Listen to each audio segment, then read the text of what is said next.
Pronto, não esquecemos, já estávamos gravando. Página. Então, como eu não disse, que a gente acabou de começar, né? Página, Bárbara, 97 do livro. Isso, André. 97 do livro e é a mesma do PDF. Lá no final. Então, eu já ia fazer isso. Mas já que a gravação não estava, eu vou reler o parágrafo, só que agora a gente vai com calma, porque tem coisa pra cacete aqui, tá? Dentro de um parágrafo só. Então, está falando do momento da imagem, né? Algumas lembranças importantes. Sabia que eu estava esquecendo alguma coisa, estou me sentindo um idoso. Algumas coisas importantes que vale lembrar, inclusive de outras leituras, que quando a gente fala de estádio, o Lacan falou, está repetindo. Quando a gente fala de estádio e não estágio, é uma espécie de um estado. Eu gosto de fazer um paralelo com a palavra instante. Tá? É um acontecimento de um instante, que ele não é um instante de desenvolvimento. É um acontecimento, um instante, que esse mesmo funcionamento que a gente está vendo agora, exemplificado nas palavras do Lacan como filhote do homem, isso acontece o tempo todo na nossa vida neurótica. Isso é muito importante, que não se trata de uma etapa de desenvolvimento, blá, blá, blá, blá. Ok? Não é algo que aconteceu no sentido do passado. Estádio do espelho é um exemplo didático, fazendo uma analogia de como funciona essa formação do eu e, por sua vez, esse suporte constante do eu. Não existe um sujeito estático, existe um sujeito dinâmico. Tá bem? Esse ponto é importante para a gente poder lembrar, para a gente poder seguir. Então, vamos de novo, né? Agora, pausando. A assunção jubilatória de sua imagem especular por esse ser, ainda mergulhado na impotência motora e na dependência da amamentação, que é o filhote do homem nesse estágio de infância, vamos pensar algumas coisas aqui importantes. Primeiro que isso vai ficar um pouco mais claro quando a gente pensar na ideia de metáfora paterna, mas a palavra importante para se usar aqui, até para fazer um jogo depois, vou colocar vocês para o lado, até para fazer um jogo com a brincadeira da palavra, a gente está, isso é Lacan, seminário 5, lição 10, tá? Sujeito. Pensemos a princípio por esse ponto de vista. Tá? Um sujeito não é sujeito, é um ser assujeitado. E aí depois, mais para frente, a gente vai fazer uma brincadeira trocando em miúdos e vai ser passar de assujeitado para sujeito a. Assujeitado é uma posição de objeto. Você está assujeitado, você está dependente, você está impotente nessa relação, que é o que ele quer dizer com uma relação de impotência motora. Então, vamos pensar em potência motora. É a ideia de que eu não ando sozinho, eu olho para as pessoas estão de pé, elas conseguem ficar em dois pés, eu não consigo. Então, tem essa relação. Uma outra parte importante de lembrar é que quando a gente está falando da imagem, né, tem uma das perguntas, mas na verdade duas perguntas de pessoas diferentes que apareceram me lembram isso, assim, né? Como a gente, e aí é um exercício de pensamento para saber, inclusive, se vocês estão entendendo. Conseguir pensar a ideia do estágio do espelho sem o espelho, sem o material espelho. Senão a gente vai pensar, bom, então quer dizer que antes de ser inventado o espelho, ou antes de Narciso olhar para o lago e ter um reflexo, isso quer dizer que não tinha formação de sujeito. O sujeito é uma coisa que acontece junto com o espelho. O espelho, o objeto espelho, ele tira de experimentos que já estavam acontecendo, mas é um exemplo didático e fazendo uma analogia de como se dá essa formação do eu. Mas o espelho em si, o reflexo, usando essa palavra que é minha, vem de outro lugar, não de uma imagem puramente escópica. Senão a gente estaria dizendo, inclusive, que alguém cego não poderia trabalhar com a ideia de sujeito. Acho que isso é um ponto importante. E já vamos falar de que espelho é esse. Mas vamos lá. A assunção jubilatória de uma imagem especular por esse ser, ainda mergulhado na impotência motora e na dependência da amamentação que o filhote do homem, nesse estágio de infância, parece nos pois manifestar, então tem uma imagem que vai se manifestar e essa imagem é sempre especular de espelho, especulativa, ideia, criada, inventada, especulada, etc. Acontece muito em DR de relacionamento. Você está especulando. É isso. Você vai criar uma ideia da sua cabeça. Acho importante, para quem não tem esse costume, eu não sei até onde vocês sabem, vocês devem escutar infância o tempo todo na psicanálise lacaniana. Quem não escuta, vai escutar, fica tranquilo. E aí, nada mais importante do que a gente ir no dicionário, conferir só para ver o que a gente está falando. Infans vem do latim, é uma ideia de que aquilo que não fala, também relacionado à pouca idade, infantil, novo, recente, que é sem eloquência. O mais importante para a gente aqui, que é o Adão de Lacan tira, é a ideia de aquilo que não fala. Então, a gente vai pensar no infans, vem do latim, é sempre aquilo que não fala, ou seja, traduzindo para uma questão lacaniana, aquilo, estou usando aquilo de uma forma muito ruim, mas um ser que não entrou na linguagem. Okay? Simplesmente porque não precisa. Pense desse ponto de vista. Não precisa demandar. O outro simplesmente coloca um treco na minha boca que sai um líquido que me alimenta e é quentinho e é tranquilo, mas eu não preciso nem pedir. Então tá bom. Então a gente falou da função jubilatória, essa imagem que se manifesta no ser impotente, mergulhado na impotência motora, que é o infans. Então, a partir do infans, para quem não sabe, ou para quem sabe relembrar, infans em Lacan também é feito desse jeito aqui. É um triângulo. Também é conhecido como um pedaço de carne, amorosamente, que é uma tradução ruim, porque esse pedaço de carne vem do termo libra de carne, que é de um texto chamado Mercador de Veneza, do Shakespeare. E eu acho uma tradução ruim porque a ideia de libra é muito importante, porque é uma moeda de troca, né? Uma relação de troca. Então, é importante a gente pensar nesses vários nomes que a gente vê e por que são esses nomes, para não tirou do nada. Então, infância, pedaço de carne, que é simbolizado por isso daqui, parará, parará.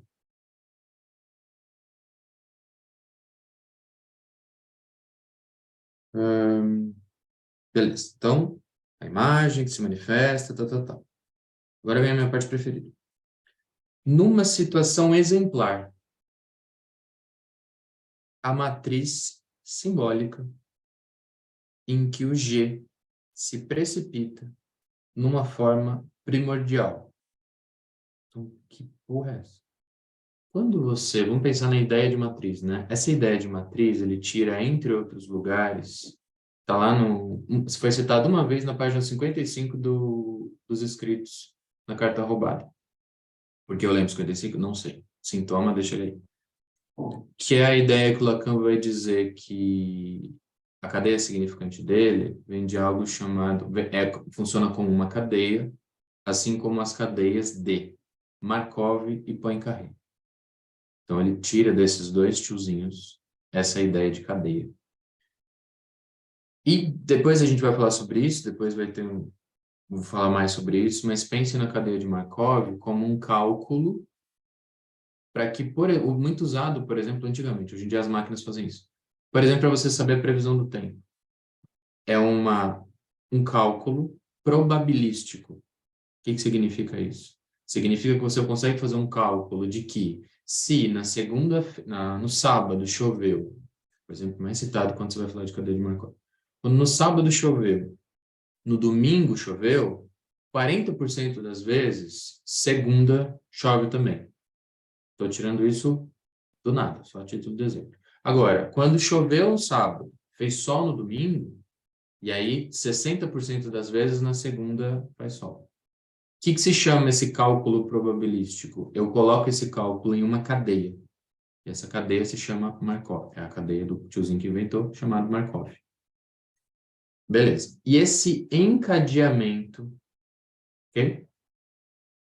Eu consigo, a partir desses risquinhos e tal, eu crio uma tabela. Como se fosse uma tabela que eu não preciso ficar fazendo a conta, um por um. Eu simplesmente bato o olho lá e já sei que nesse dia, 2 dias depois, parará, parará. Essa tabelinha pronta, que coloca um efeito comparativo, se chama matriz linear. Beleza? Então, a partir de uma matriz, eu consigo ler quais as probabilidades de acontecer alguma coisa a partir das amarrações que vêm antes. Ok. Quando a gente está falando, então, do ponto de vista de matriz, é algum lugar que eu posso ler, vamos pensar nesse lugar, para que tudo que eu for fazer depois, eu vou basear nesse. Então, quando vocês, se vocês quiserem algum dia tiver alguns milhões sobrando, vou abrir um McDonald's. Vou mandar vários documentos para vocês, vou mandar o documento matriz. E aí vai ter lá, tem que ter um M grandão em algum lugar. Tem que ter um amarelo em algum lugar. Tem que ter não sei quantos funcionários. Então, tem toda uma matriz, por isso chama matriz das empresas, não matriz do NIL, matriz das empresas, para que as filiais tenham o mesmo padrão. Tudo bem até aqui? Tá, o que isso tem a ver com psicanálise? Ixi, só deu fome no McDonald's. Pensem que o G, o eu, né? Lacan, sujeito de enunciação, é uma matriz, ele tem uma matriz chamada matriz simbólica. Isso é o simbólico, é uma matriz. Então, toda vez que eu for criar uma imagem que para a gente, lacanianos não, neuróticos, que é quase a mesma coisa. Quando a gente vai expressar essa imagem, a gente faz como? Pelo dizer, por um dito, certo? Você explica para o outro alguma ideia que você tem, você precisa colocar em palavras. Quando você vai colocar em palavras, tem um jeito certo de explicar essa imagem. E esse jeito certo está na matriz.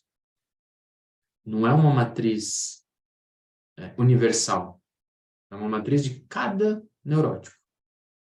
Então, na hora de eu criar um discurso, eu vou usar uma matriz e vou pensar, bom, eu tenho que dizer desse jeito. Como que você escuta uma matriz simbólica numa sessão? Porra, essa que eu quase nunca ouvi. Quando você escuta do paciente assim, porque se eu quiser que ela fique comigo, eu tenho que aceitar tal coisa, né? Para que ele não vá embora, eu vou ter que fazer tal coisa, né? É que eu não posso reclamar, porque se eu reclamar, eu vou parecer tal coisa. Tudo isso é uma base do próprio neurótico. Por isso que ela não é universal, por isso que ela não existe para todo mundo. Por isso que você tem que entender a matriz do próprio paciente. E é aqui, nessa matriz simbólica, que a gente atua, não no imaginário. Porque o imaginário, como eu disse algumas vezes, é o efeito, é a criação que foi feita a partir dessa matriz, a partir desse manual. Por isso que são repetições, porque seguem o mesmo padrão, seguem a mesma matriz. Então, o simbólico é como se fosse uma chave de leitura do imaginário. Como eu juntei aqui 700 coisas, eu vou parar agora para a gente ver as perguntas e a gente volta. Só ver o chat.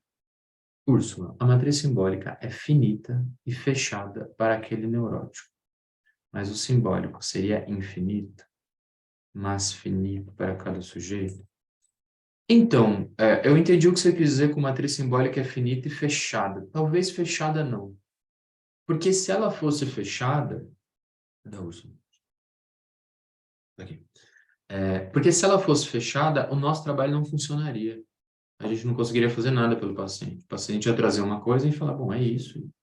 O que a gente faz no nosso trabalho é a inversão.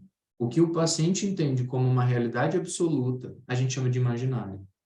E sabendo que é imaginário, a gente sabe que aquilo foi construído por ele mesmo. Então, o nosso trabalho inverso é encontrar no dizer de um paciente a frase que vocês escutam muito, que é, de onde ele tirou isso? Da própria matriz, que foi alimentada e criada pelo externo, pelo outro, pelo mal externo da civilização, pelos ditos alheios. Tá, deixa eu continuar fazendo a pergunta para ver por onde, por que eu fiz essa pergunta aqui. Essa matriz, ela... Porque teve uma das vezes que a gente estava estudando aqui, que o Lacan falou que era alguma coisa infinita, E aí eu ainda falei assim, é infinito. Aí você falou, não, não, é finito, porque mais na frente ele vai falar que é finito. Mas, enfim, a matriz simbólica, você vai mexer na matriz simbólica daquele sujeito para criar uma possibilidade. Sempre que você criar você vai ter uma impossibilidade. A ideia é mudar essa impossibilidade e criar uma saída. Mas toda vez que você criar uma nova possibilidade, a matriz vai criar uma impossibilidade. Então, eu estava pensando assim, como a pessoa, como a gente fala, a associação não é nada livre, você tem uma maneira de contar as coisas, você tem uma matriz definida. Na verdade, você não mexe com a própria matriz, é isso que eu falo, você tem como introduzir, porque o simbólico realmente é muito gigante, eu entendo até como infinito, mas as possibilidades são fechadas porque para cada sujeito vai ser um simbólico, vai ser um campo reduzido, entendeu? E aí eu fico pensando, o analista ele não vai trabalhar dentro da matriz daquele sujeito, como trazer isso, entendeu? Como trazer uma coisa de fora? Vou ver se eu entendi para a gente seguir por aí. Vou falar desse jeito só para dizer que a gente fala bonito. Essa matriz, ela é finita, mas ela é mutável. O que é finito muda. Então, existe a possibilidade, porque a ideia do infinito me dá uma ideia de deslocamento infinito. As possibilidades talvez sejam infinitas, mas elas voltam à ideia. Exatamente, porque para mim matriz é infinito porque são possibilidades infinitas. É sobre isso, eu penso no infinito nessa parte da possibilidade. Mas ele só é possível, por algum motivo que o paciente vai trazer, ela não está se deslocando. E mais importante, essa matriz, eu vou falar de um jeito muito ruim, quase freudiano, mas é só para encaixar aqui, porque eu acho isso um assunto complicado. Essa matriz é como se fosse recalcada. E aí o paciente vive em função dessa matriz, como o exemplo que eu acho que eu dei, não sei se foi aqui, sobre as linhas, né, do coisa. Ele simplesmente se move, faz as suas decisões, faz as suas escolhas, faz as suas relações, a partir dessa matriz que ele não sabe. O que a gente faz é o inverso. A gente mostra para o paciente que o que ele está fazendo veio de uma criação. Entende? E o que acontece depois disso? Quem passa por isso em análise sabe. Se é um analista, pelo menos do ponto de vista que eu acho que deveria ser o adequado, nada. O analista simplesmente faz. Mas você reparou que isso é isso? E aí? Então, quando você aponta, você reparou que isso é isso, você não está dentro da matriz do sujeito? É essa só a minha... Entendeu? Eu acho que você tem... Porque a gente está fazendo aquele curso lá da carta roubada, né? Então, primeiro começa com o acaso, e o acaso vai começando, você, a partir desse acaso, que é acaso mesmo no início, e depois você vai, a posteriori, aquilo vai ganhando um significado. Mas você parte sem... Você vai ter algumas possibilidades, você não pode ter todas, e aquela coisa já está meio que definida. Onde você vai mexer em alguns ajustes ali para tentar que aquilo se dissolva, um passo pequeno para mudar alguma coisa. Eu acho que nada é muito radical, porque é impossível mesmo, por causa dessa coisa que já é meio... Por isso que eu chamei aqui de simbólico, o simbólico é finito, fechado para aquele sujeito. O simbólico sempre vai ser finito, mas ele pode ser mutável. Ok? Tinha mais alguém que ia falar? Desistiu? Eu ia falar, eu preciso de mais exemplos maiores dentro da clínica dessa matriz simbólica, que começou a pegar, mas tá um pouquinho longe ainda. Só pegar e morreu de novo. Isso. Podemos pensar sobre isso. Bom, primeiro, e aí lembrando que eu estou usando aqui estágio do espelho, mas eu estou ampliando o ponto de vista de vocês, tá? Pensa nessa matriz simbólica como por que o paciente faz o que faz? Okay? Tem alguma coisa marcada. Não é uma memória, não é alguma coisa que está catalogada ali, ele vive em função de alguma coisa que está na cabeça dele. Não, é um formato de construção. Sabe quando vocês vão na gramática que vocês aprenderam lá há muito tempo atrás? Para alguns como eu, muito tempo atrás. Tem que ter sujeito, verbo e objeto. Tem um jeito certo de sintetizar essa frase para você poder se relacionar com o outro. O neurótico tem isso também. Para eu poder ser aceito socialmente, tem um jeito certo de agir. Para eu poder ser amado pelo outro, tem um jeito certo de agir. E isso está na matriz que ele não sabe, ele não tem ideia. E é isso que a análise faz acontecer. E o que a gente faz é a inversão de trabalhar nessa realidade e transformar isso em ficção. Transformar uma palavra ruim, mas mostrar que é uma ficção. Vou dar um exemplo clínico. O paciente está dizendo tal, e aí eu vou fazendo apontamentos para que ela perceba alguma coisa que eu percebi, testei na hipótese, funciona, falei, queria mostrar o que ela está fazendo para ela mesma. E aí ela está dizendo, e aí eu faço uma pergunta, né? Eu falo, por exemplo, então, mas você já parou para pensar por que que você não pode, sei lá, por que que você não pode ficar chateado? E aí ele responde assim, porque quando eu era pequeno, a minha chateação foi colocada como uma coisa idiota. Não, ele não diz assim, ele falou assim, porque a minha chateação é idiota. Aí eu aponto para ele, eu falei assim, a sua chateação é idiota ou a sua chateação foi nomeada como idiota? Aí ele, exatamente, foi nomeada como idiota. Quando eu faço isso, eu estou separando com um detalhe de frase o que o outro disse e o que ele é. Entende? Isso que eu acabei de fazer ele acaba de perceber que essa lista quase infinita de coisas que ele catalogou como sendo ele, ou esse idiota, acabou de aparecer que é o outro que disse. Não é exatamente uma função.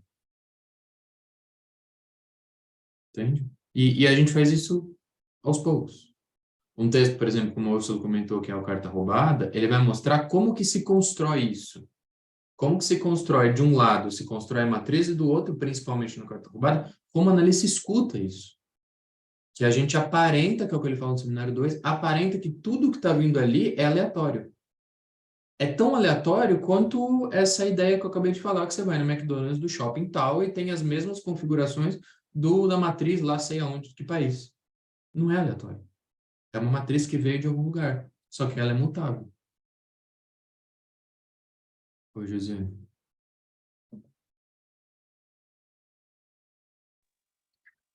E aí eu fiquei na dúvida, qual é a diferença de matriz simbólica para fantasma? Excelente pergunta. Fantasma é a construção final, que já envolve o objeto A dessa matriz. A matriz tem mais a ver com eu. E aí depois este eu vai tentar se relacionar com o mundo. Aí ele vai criar um fantasma. Porque não dá para se aprender no mundo, né? O objeto não é apreensível. Então eu preciso um fantasma. Fica me Tá, então assombrando o tempo matriz todo, é mas não resolve. matriz porque é a construção. Quando isso Uhum. tudo tiver construído, vem um fantasma. É que isso nunca vai estar construído. É por isso que precisa do fantasma. Só Tá? consigo ter uma ideia de completude se ela for fantasmática, fantasiosa. Uhum. E sintoma? Como é que eu vou diferenciar? Porque não é a mesma coisa, são coisas diferentes. Pensa que o sintoma é a ideia que eu tenho de que eu consegui preencher a matriz.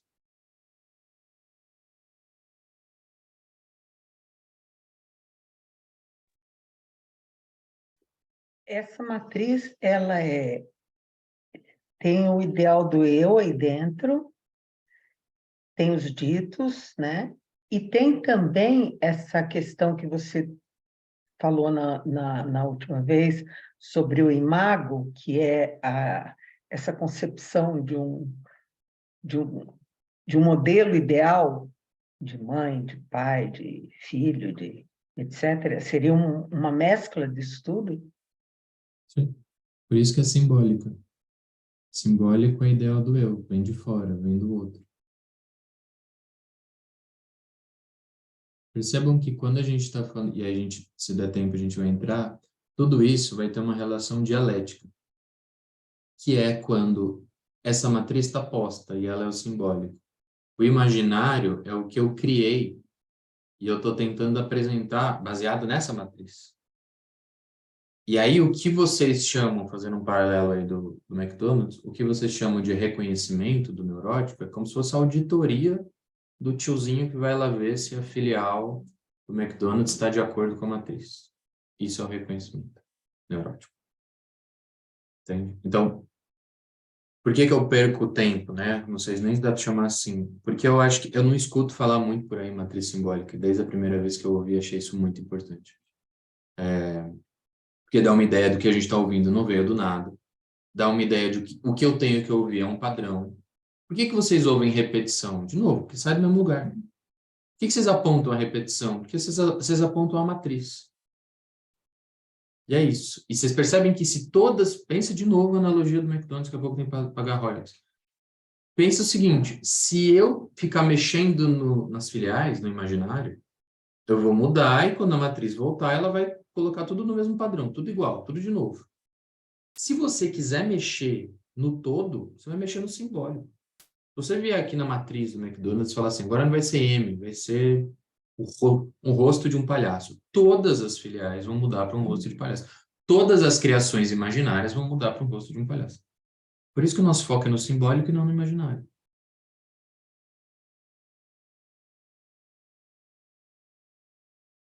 Tá rolando?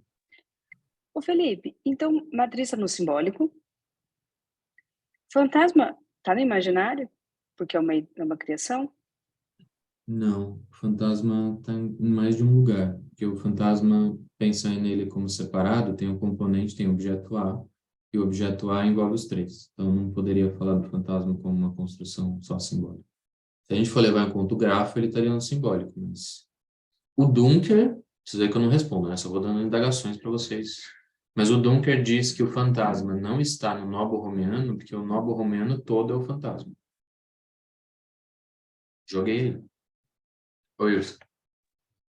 Quando você dá a ideia daquele negócio de fazer o bolo, que eu adoro, que você fala assim, cara, no final a gente faz o bolo do mesmo jeito, cara, não consegue mudar a maneira de fazer o bolo. Isso não é um fantasma?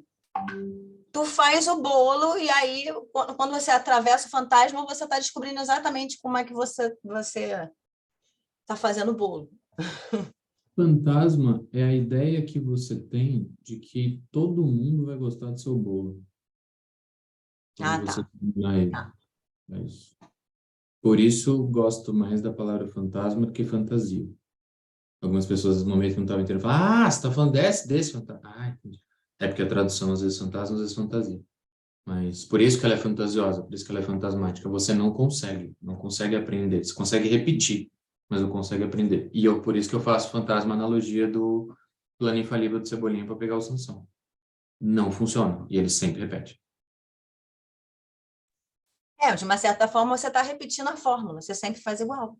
Exatamente. É porque eu falei, a moda de fazer o bolo, né? E querer que o outro aceite que o bolo está certo. Aí é o problema. E aí você fica nisso, acabou. Fórmula, receita, matriz simbólica do imaginário. É isso. Entende? Quando você fala agora do bolo, foi legal, porque eu pensei assim, como eu estou nesse negócio fixado de se o negócio é finito, infinito, se é fechado, se não é fechado, que é essa questão, né, do neurótico ter lá a matriz. Eu achava que assim, como vamos dizer, matriz simbólica, você tem lá os elementos do bolo. E aí, são esses elementos. Só que você vai poder construir o bolo de outras formas. E a maneira como você posiciona, que aí eu estou lembrando da carta roubada, as coisas podem mudar a ordem para fazer o bolo. E aí, por isso que eu falo, o analista, ele não... A questão de perguntar dessa matriz simbólica, porque para mim é uma, já está ali, é a sua, está construída. Só que você pode alterar, você pode conseguir mudar alguma coisa, quer dizer, passos devagar, né? O analista que vai ter que ter essa sabedoria de conseguir fazer você construir o bolo. Ok, são esses ingredientes que você tem. Mas, assim, exatamente, significante não significa nada. A gente pode ganhar outra coisa. Para mim, a matriz simbólica é o que você fala. Só que você nem pensa o que você fala. E difícil você vai trazer uma coisa nova, uma palavra nova, entendeu? Mas você pode mudar o significado, ou seja, pode mudar a construção do bolo. É por isso que eu tô meio que... Eu fiquei perguntando isso para você, entendeu, Felipe? Você falou assim, né, matriz, aquela criança é chata, pega com palavras.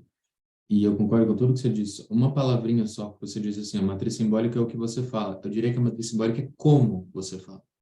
O que você fala é imaginário. É isso mesmo, foi muito bom. Não, é construção. A matriz simbólica é como você vai fazer o bolo. Ali, é o que você fala. É isso mesmo. É porque às vezes a gente está falando aqui, vai empolgando, misturando o negócio errado, mas é isso. Pelo menos é isso que eu tô caminhando assim, né? Porque tem tantos entendimentos, é lógico que tem coisas que vão ser, por outras leituras, vão ter outros entendimentos. Mas a gente está aqui, a gente está querendo, tipo assim, agarra minha mão aí, vê se eu tô. Se é isso, a completude do neurótico. É bom, e aí a gente vai complementando uma outra. E agora, usando essa analogia do bolo, supondo que vocês estão entendendo e não que está dando fome, pensem que na vida toda o paciente vai trazer para o outro nas relações o bolo pronto. Na análise, ele vai trazer o bolo pronto. O que a gente tem que fazer, e só na análise dá para fazer isso, é virar e falar assim, meu querido, me explica uma coisa, como que você fez esse bolo? De onde você tirou esse bolo? E aí ele vai começar a dizer, então, é o seguinte, peguei uma massa da minha mãe aos 4 anos de idade, aí joguei um fermento ali do meu pai aos 6, aí uma tia veio e falou para botar um negócio, um açúcar, e aí você vai construindo de onde o paciente tirou essa ideia de bolo. E aí quando ele vai dizendo, ele vai dizer assim, né, mas eu não preciso usar isso tudo que minha tia falou para usar de açúcar, talvez eu possa usar menos. É assim que a análise funciona. Entende? E aí, isso vai fazendo um outro imaginário, um outro eu aparecer, um outro sujeito aparece. Aí ele vai mudando de acordo com as suas relações, e aí as outras pessoas dizem, você mudou, hein? Você não era assim, acho que a análise está fazendo bem. Felipe, enquanto eu te ouvi, eu fiquei pensando aqui numa você quer comer? imagem. Oi? Eu fiquei te ouvindo e fiquei pensando que eu quero comer bolo. Não, então, porque eu estava pensando não no bolo, mas nessa matriz simbólica, falando um pouco assim de programação, não que eu entenda muito de programação, mas como se a matriz simbólica fosse o código-fonte do neurótico, né? E o sintoma, a página inicial ali fosse o imaginário, o sintoma fosse o bug e o real talvez uma invasão hacker que entra ali e ferra aquele código que não... Fica uma lacuna ali, sei lá, uma invasão que acontece. Fiquei pensando nessa imagem, assim, do que você está falando. Não sei se faz sentido de código-fonte um sistema que não está funcionando. Faz muito sentido, e aí para isso eu vou dar um plot twist que eu sei que a maioria não sabe. Há 20 anos atrás eu trabalhava com TI. Então faz muito sentido isso que eu estou falando. E porque quando você vai pensar, eu vou fazer esse paralelo aqui para ver se encaixa no que você está falando. E para quem entende um pouco de programação vai entender. Por exemplo, quando você faz o site, você tem algo chamado back-end e front-end. O que é isso? Back-end é o código-fonte, aquilo que está por trás do site, que significa quando você clica em próximo, ele vai carregar uma outra página que está no outro lugar, mas nada disso aparece. E o front-end é o que está aparecendo na sua frente. É a mesma relação, só que você se preocupando só com o imaginário, você não sabe por que aquilo que está mostrando ali mostra daquele jeito. É aquilo que está mostrando. Então, faz sentido com o que você falou de código-fonte, sim. Tem muita relação. O Seminário 2 está aí para mostrar isso. Oi, Urso.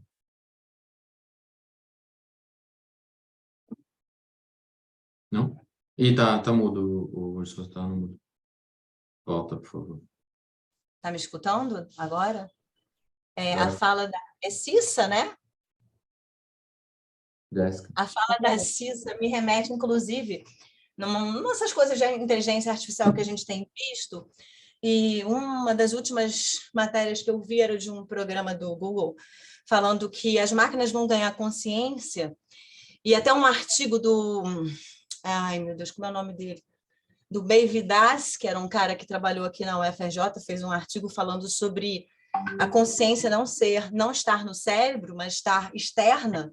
Fala de neurocepção e propriocepção. Ele defende que a consciência vem da linguagem, e essa consciência traz sentimento em tudo. Então, você está vendo agora a máquina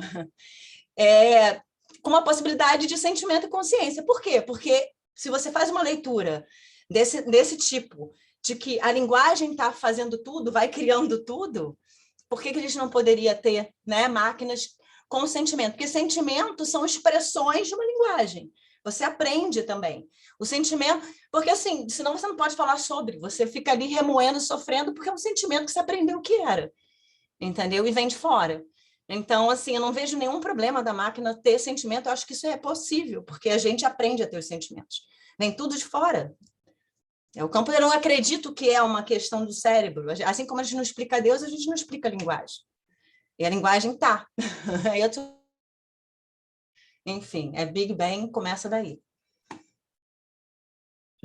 Usando isso que você está falando para dar mais corpo à ideia de matriz simbólica, para ver se encaixa, que vocês devem passar diariamente, que vocês devem conhecer pela ideia de algoritmo.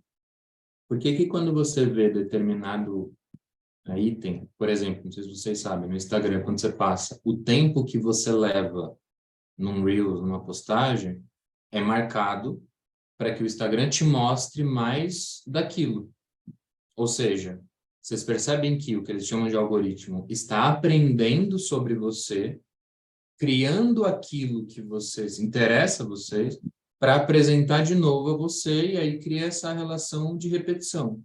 Ou seja, o Instagram, nesse caso, está criando uma matriz da Bárbara, da Carol, da Jéssica, para poder devolver e mostrar sempre aquilo que ela quer ver.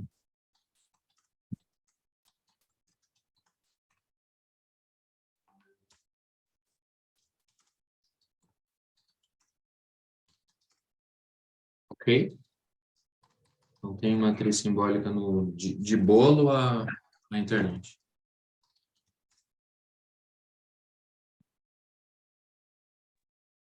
Eu queria perguntar, do sintoma, para mim, não ficou muito claro aquela ideia que você disse de preencher a matriz.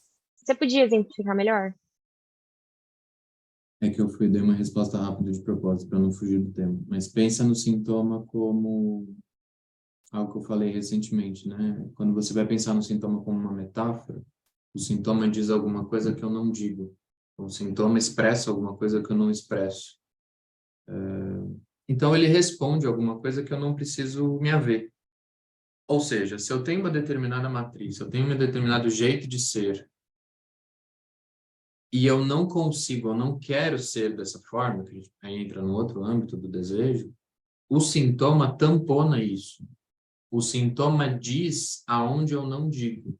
Então, se pensa que se o sintoma é uma metáfora, ele sempre vai apontar, o sintoma aqui aponta para um outro significante.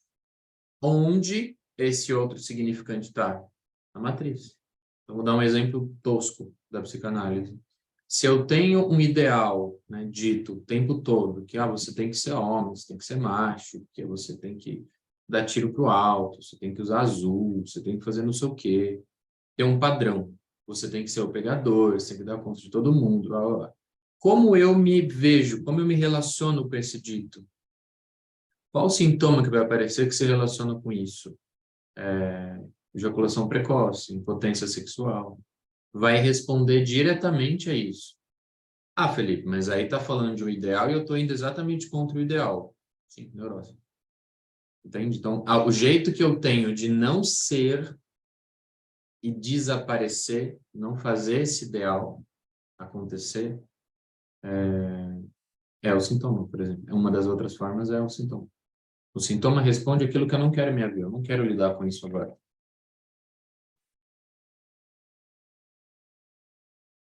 Beleza, obrigada. Felipe, e esse sintoma, esse ideal, desculpa, é ideal de eu ou eu ideal ou tanto faz? Se for simbólico, ideal de eu. Eu gosto de escrever ideal de eu por extenso, que é ideal de eu para o outro. Isso. Ideal de um eu. Aí você pode até trocar o eu, você pode falar ideal de Fernanda para o outro. Ideal de Carol para o outro. E quando tem eu ideal, é imaginário.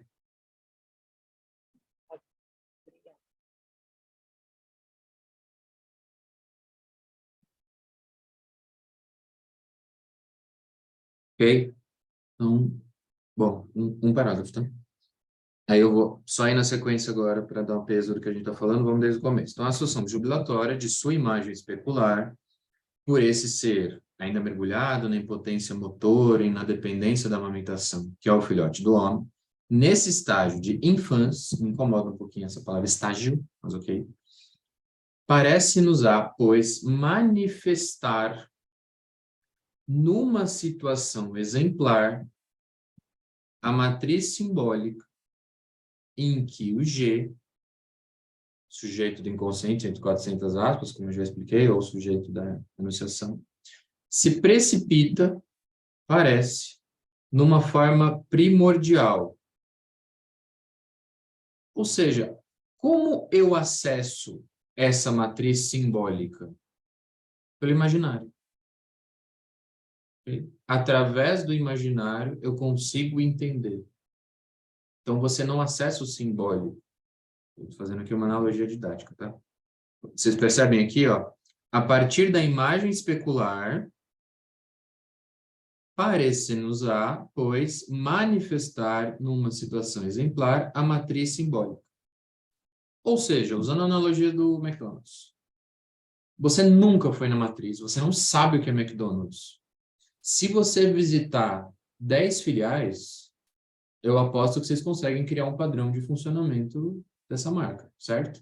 Todas têm um M gigante. Todas têm um... Todas têm produtos que fazem mal para a saúde. Então, cria um padrão, porque e você nunca percebeu essa matriz. Só a partir das repetições do imaginário, você consegue identificar. Você percebe a importância da tal da repetição? Percebe o que significa montar a cena do caso?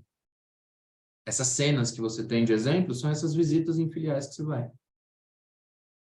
E aí você conseguiu construir, né? Pode até anotar se vocês quiserem, vocês conseguem construir esse simbólico a partir do imaginário. Isso se chama entrevista preliminar. Então, por isso que na entrevista você ficou ouvindo, e de repente você percebe um padrão.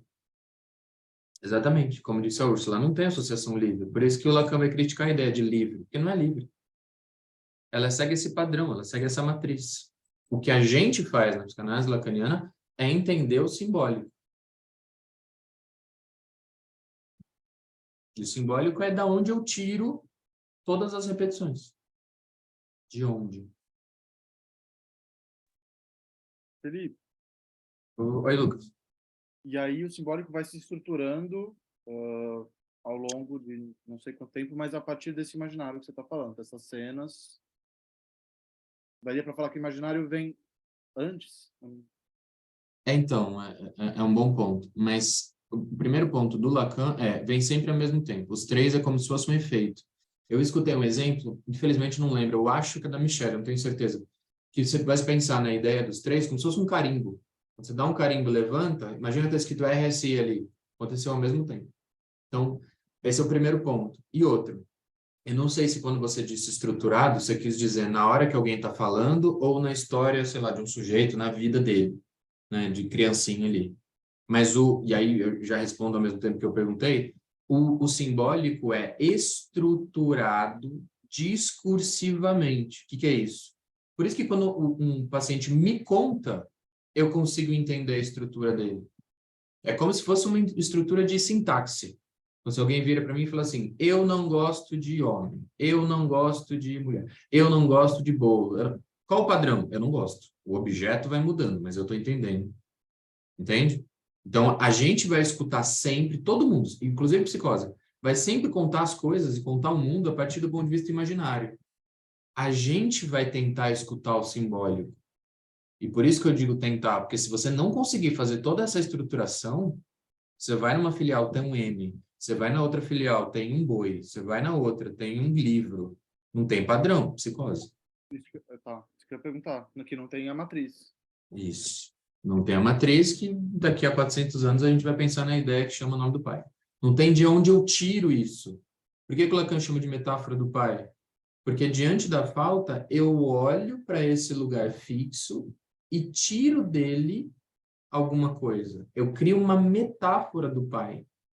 Por isso chama metáfora paterna. Do pai, da Netflix, que eu não sei o que é Netflix, do trabalho, que eu não sei o que é. Bom, obrigado.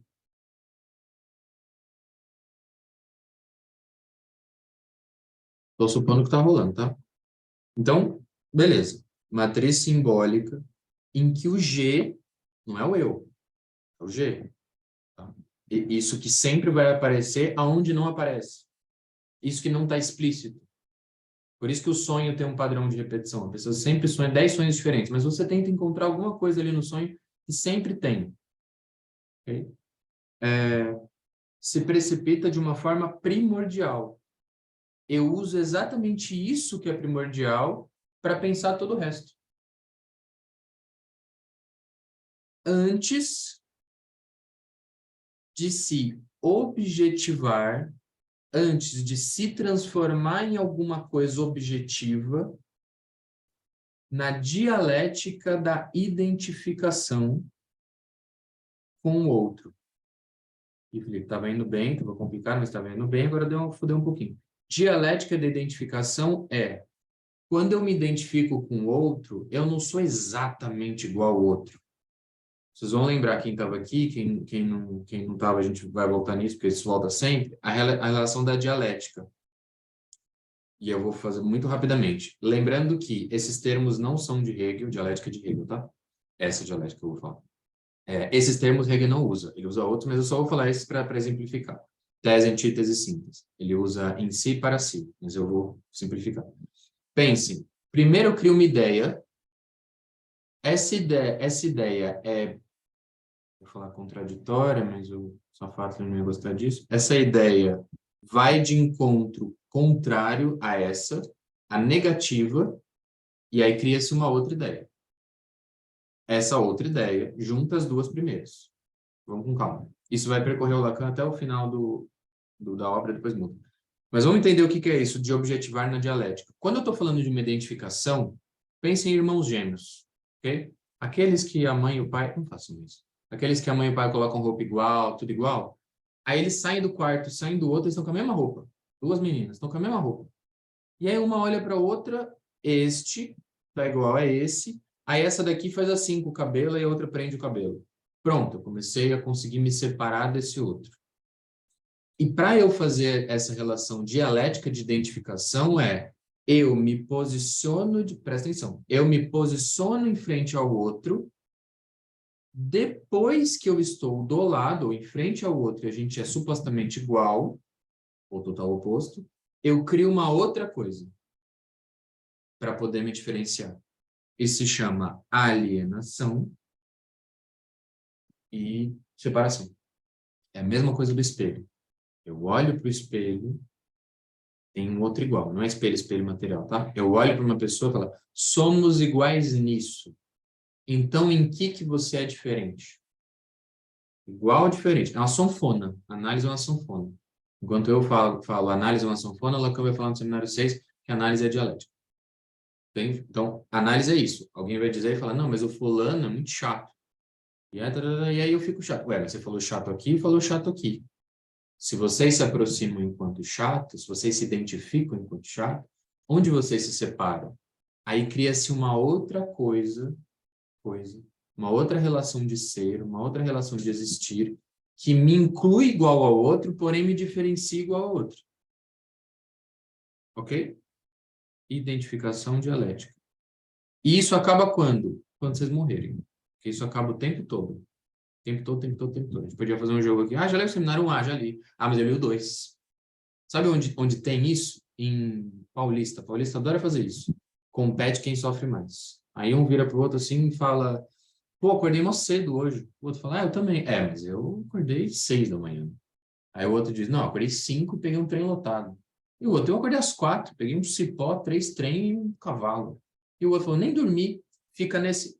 Vê como é dialético? Não se chega a um resultado. Eu estou sempre em confronto com o outro para existir mais que o outro. E o que ele está dizendo, juntando tudo que a gente viu agora, que esta relação eu tenho uma imagem ideal, uma matriz, a qual eu me relaciono e tento criar uma terceira coisa. Me relaciono e tento criar uma terceira coisa. Constantemente. É dinâmico. Eu nunca vou chegar num resultado, porque a ideia do neurótico eu vou chegar num eu que todo mundo vai amar o tempo todo, de todos os jeitos. Não dá. E aí, por isso que continua. Quando isso para? Depressão, por exemplo. Quando eu não tenho movimento, quando eu não quero me movimentar, quando eu não quero sair de onde eu estou. Quando falta, falta. E aí a gente vai entrar em outros lugares. Mas essa parte Você de chegar... falou... Opa, desculpa. Isso que você falou agora me lembrou a ideia que você falou de todos vão gostar do bolo lá, do fantasma, tem a ver? Sim. Se a ideia fantasmática funcionasse, o que não vai é a completude do amor. O amor de todos, o amor de todo mundo, o amor o tempo todo, etc. Então, é isso, né? Depois de tudo isso, essa imagem que vai aparecer, que é primordial, antes dessa imagem virar um objeto na dialética de identificação. Então, me identifico com o outro, essa coisa toda que eu acabei de explicar, para criar um outro, mas esse outro vira um objeto. Você percebe que o outro aqui está em minúsculo. E antes que a linguagem se lhe restitua, lhe devolva, no universal, sua função de sujeito. Ou seja, fazendo tudo isso para que eu possa ser um sujeito na linguagem, para que eu participe do grupinho, para que eu atenda as regras e fale, agora somos todos castrados, estamos no grupinho dos castrados, eba, vamos fazer uma balada dos castrados. Tudo isso é para me tornar sujeito. Sujeito ao quê? À linguagem. Como você se sujeita à linguagem? Através dessa imagem que eu mesmo criei. Então, você percebe que você não é, e desculpe estragar, isso está no penúltimo parágrafo desse texto, nunca vai ser esta imagem. Eu acabei de dizer isso, inclusive, na abertura do seminário 1. Mas você fica sujeito a ela. Por isso chama sujeito. Entendeu? Porque é a base, porque é a matriz. Porque você está sempre se refraseando a essa matriz simbólica.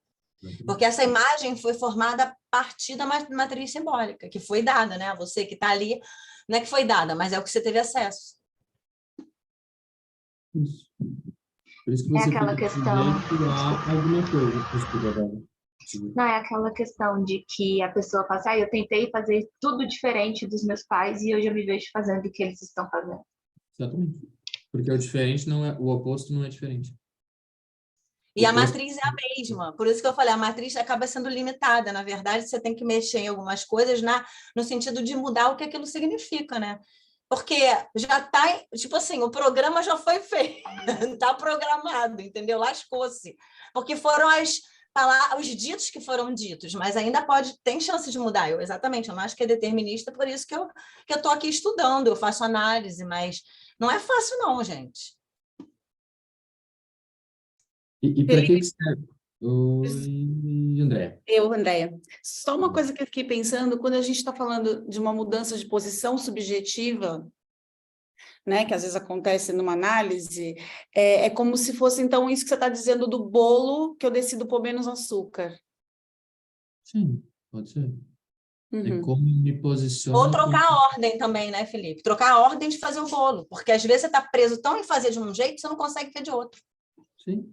Pode Sim. trocar ingrediente, pode trocar a ordem, pode resolver fazer torta, pode fazer o que você quiser, contanto que você saiba o que você está fazendo.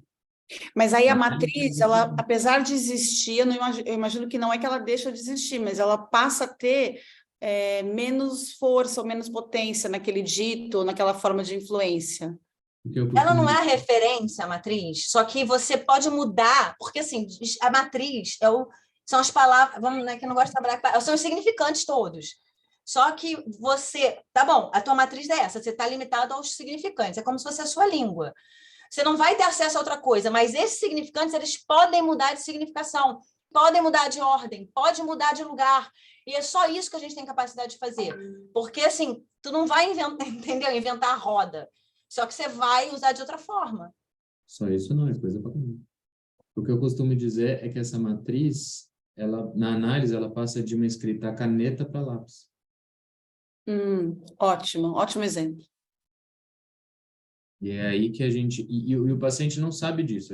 O que a análise faz ao longo de anos é de viver e dizer assim, isso é sua matriz, é isso aqui que você está vivendo.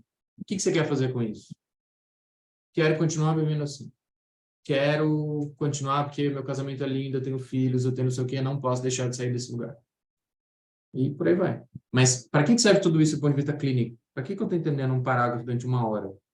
Porque quando você entende este funcionamento, você sabe aonde você atua. Então, você sabe que o paciente está dizendo X porque... Então, esta teoria, eu costumo dizer que a teoria dá segurança para vocês na hora de fazer ou não fazer alguma coisa na clínica. Então, vocês já sabem disso. O paciente, terminei o relacionamento com o Zezinho, vou ficar com o Pedrinho, e os dois são iguais. Nossa, que coincidência. Não, não é coincidência. Se chama matriz simbólica do imaginário. Não precisa dizer isso para ele. Oi, Fernando. Eu só não entendi o que você falou da caneta, o quê? Não entendi. Eu falo que essa analogia que eu faço é que o que a análise faz com essa matriz, a matriz sempre vai existir. Você sempre vai estar sujeito a alguma coisa. Só que a matriz muda de caneta, uma escrita caneta, a uma escrita lápis.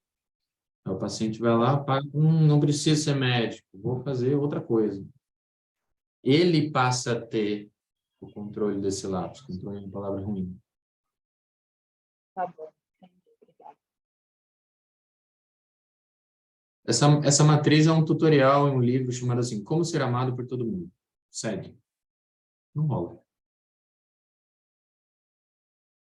Ok? Um parágrafo. Um parágrafo muito importante. Por isso que eu achei esse texto muito... E é isso. E aí depois, tudo isso que a gente está vendo vai continuar sendo explicado, vai falar de eu ideal, ideal do eu. Dá para a gente botar até um Heidegger aqui no meio. Bom restinho de semana, pessoal. Obrigado. Tchau, tchau. Tchau, Felipe. Obrigado. E todo mundo.